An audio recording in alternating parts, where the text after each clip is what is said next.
In this video, we'll take a look at how we can control Final Gather. Controlling Final Gather is done through the accuracy, point density, and point interpolation.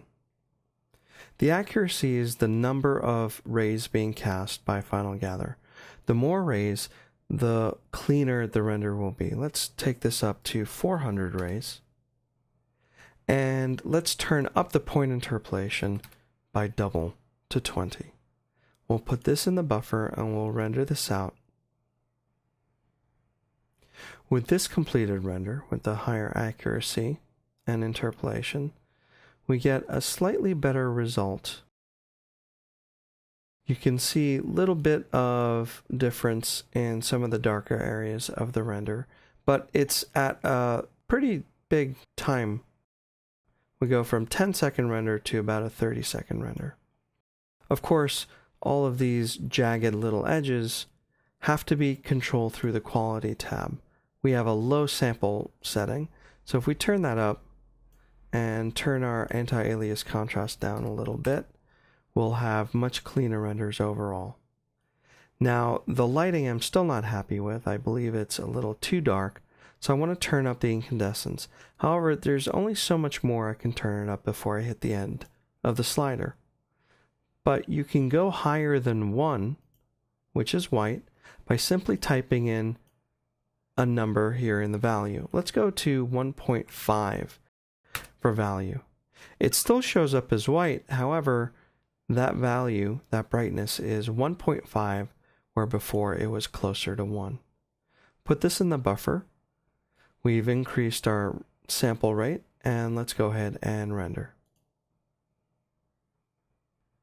As you can see, as this render finishes up, you've got a much brighter response with the 1.5 on incandescence, and you've got a much cleaner render with a higher sampling rate.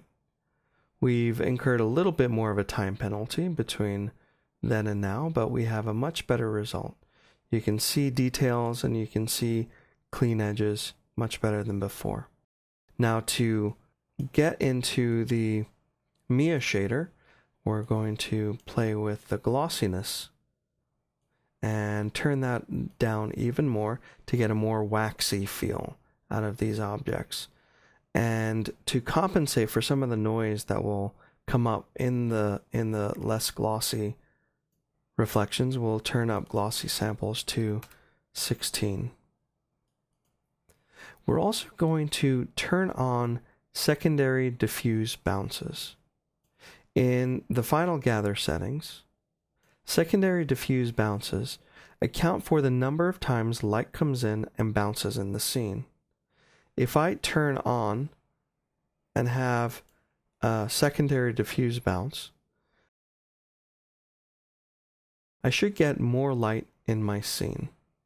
We'll save this in the buffer and we'll hit render.